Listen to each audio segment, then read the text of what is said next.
আসসালামু আলাইকুম। আশা করছি যে যেখানে আছেন সবাই অনেক ভালো আছেন।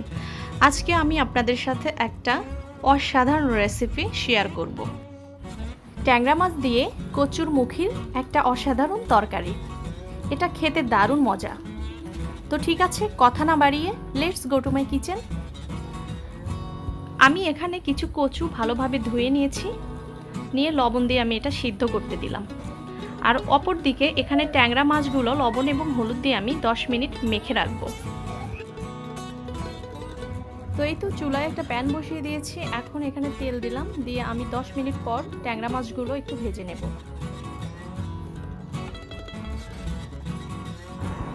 এই পাশটা ভাজা হয়ে গেছে, এখন আমি অপর পাশটাও ভালোভাবে ভেজে নেব।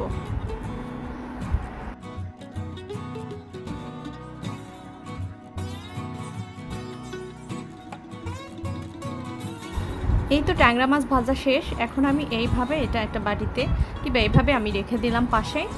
তো এখন এখানে চুলায় আমি আর একটা প্যান বসিয়ে দিয়েছি, এখানে আমি কিছু পেঁয়াজ কুচি দিয়ে দিলাম। পেঁয়াজ কুচিগুলো একটু ভেজে নেব।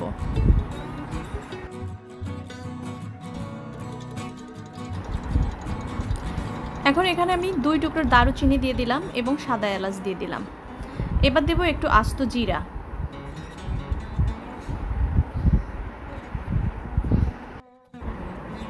লো হিটে আমি পেঁয়াজগুলো 2 মিনিটের মতো একটু ভেজে নেব।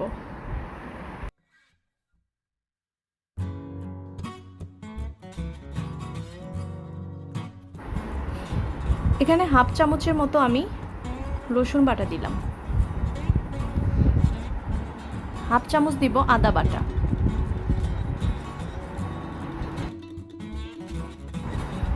আমি 1 কাপ পানি দিয়ে দিলাম।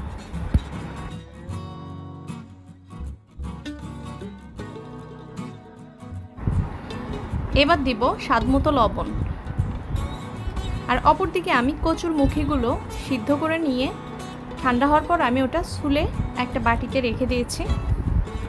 30 মিনিটের মতো সিদ্ধ করে নিলেই হয়ে যাবে। সেটা কচুর উপর নির্ভর করবে, কারণ কিছু কিছু কচু কম সিদ্ধ হয় এবং সিদ্ধ হতে সময় লাগে। এখানে দিয়ে দিলাম জিরা গুঁড়া। এবার দিব 1 চা চামচ ধনিয়া গুঁড়া,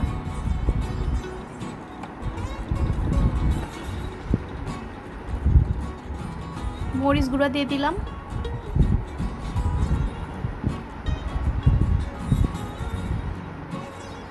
এবার সব কিছু আমার দেওয়া শেষ, মশলাগুলো আমি এখন একটু কষিয়ে নিয়ে এটা ঢেকে দিব। আমি 5 মিনিটের মতো ঢেকে রাখলেই হবে। এই তো 5 মিনিট পর আমি কচুর মুখিগুলো দিয়ে দিলাম। এখন এটা 2 মিনিটের মতো একটু নাড়াচাড়া করে নেব।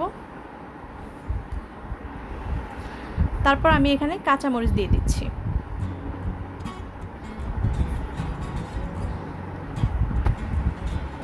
আমার ভিডিওটা যদি আপনাদের কাছে ভালো লেগে থাকে তাহলে অবশ্যই লাইক, কমেন্ট, শেয়ার এবং সাবস্ক্রাইব করতে ভুলবেন না। এখন আমি 2 কাপের মতো পানি এখানে দিয়ে দিলাম।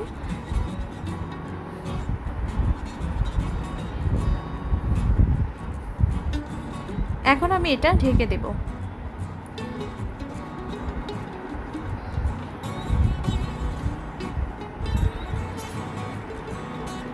আমি এটা 10 মিনিটের মতো ঢেকে রেখেছিলাম। এখন ভেজে রাখা মাছগুলো আমি দিয়ে দিলাম।